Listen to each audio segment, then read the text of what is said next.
Alhamdulillah. Alhamdulillahi Rabbil Alameen. Wassalatu wassalamu ala Rasulihil Kareem. Amma ba'd, fa'a'udhu billahi minash shaitanir rajim. Bismillahir Rahmanir Rahim. Assalamu alaikum wa rahmatullahi wa barakatuh. I just want to share some advice with you in the next few minutes. Advice that was given from the Prophet ﷺ to one of his companions. And the companion the name of the companion was Abu Dhar al-Ghifari radiallahu an. For some people, maybe you've never heard this name. So I'll just say just a few things. I mean, if you have time, then really you should spend as much time as you can reading about the companions, because their life stories have many examples for us. And we can learn many things that can affect our daily lives. Even though they lived 1400 years ago, there's so many lessons in there that would affect us in this day and age.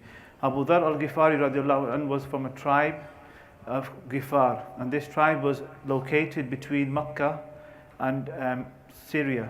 And one of the things that these people used to do was they used to rob the caravans. The caravans that used to travel from Mecca to Syria on the trade route, they used to rob them, or they used to take money off them. And Abu Dhar radiallahu anhu didn't really enjoy this, he didn't like this, it wasn't part of his personality.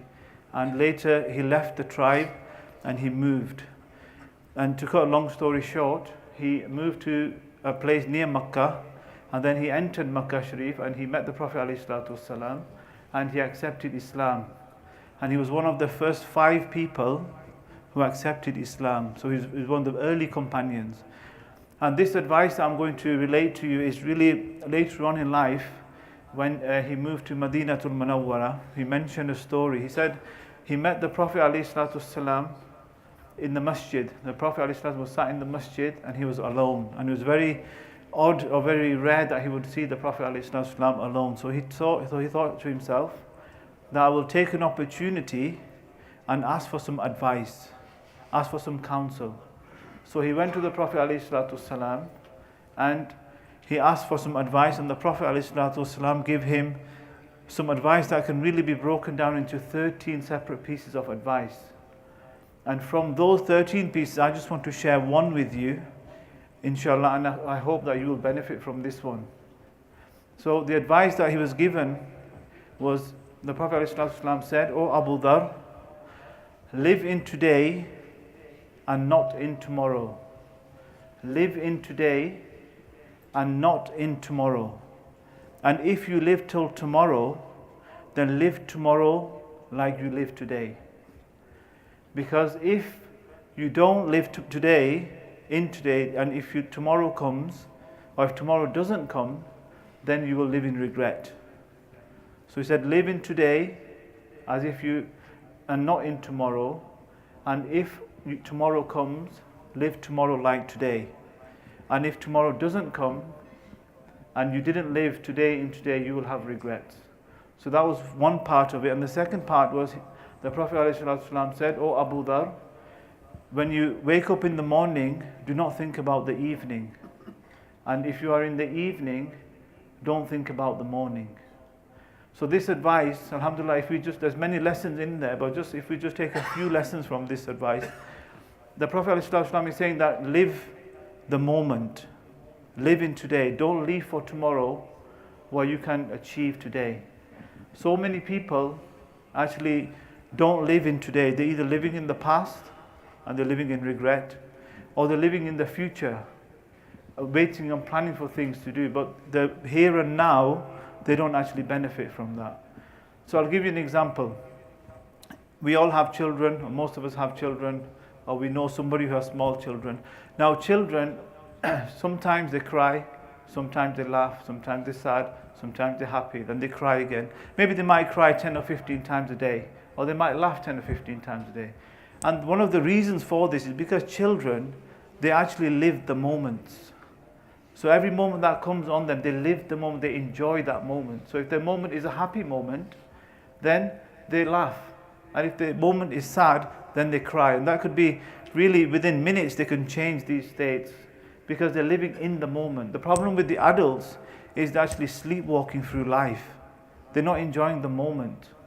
They're always thinking about something else. They're always thinking about what can I do tomorrow, what would I do next week, what am I going to do in 5 years' time. They don't actually think about the here, the now and the present. So my message to you really is, how can you relate this advice in your daily lives? So for example, in a few moments you will be praying the Taraweeh. Now, are you going to enjoy this Taraweeh? Are you going to enjoy this moment? Are you going to be in a relationship with Allah subhanahu wa ta'ala? Are you going to enjoy it? Or are you going to wait till tomorrow because you might live for another Taraweeh? Or are you going to wait until the day after? Or are you going to say, well, I didn't really achieve much this Taraweeh, so I'll wait for next year? Meaning that if you are in the here and the now, enjoy that moment. Don't waste the moment. Because if you think about moments, moments are made up of time. Okay, every moment is made up of time. And what is time? Time is life. So if you waste your moments, what you're actually doing is wasting your life. So if you don't enjoy now, then that's part of your life that you've wasted. Imam Hassan al-Basri radiallahu anhu, he said that you are just a number of days. And as each day passes, a part of you expires. So this is really deep wisdom that the companion of the Prophet ﷺ, the scholars of our religion have given us, but we don't really pay attention to it. So that's my advice for you. My 5 minutes is up. That if you are here in this i'tikaf, enjoy the moment. If you have only a few days left, enjoy those moments. If you wasted 6 or 7 days, then don't waste the next 2 or 3 days. Take advantage of them. Take advantage of those opportunities. Because maybe you might be here, maybe you might not. Tomorrow, day after, we all one day have to pass. And if you pass and you wasted your life, then really that's shame on you, because life is a gift from Allah subhanahu wa ta'ala. And this is one of the reasons why, if you notice, dead people get more flowers than the living. Dead people normally get more flowers than the living people, because regret is much stronger.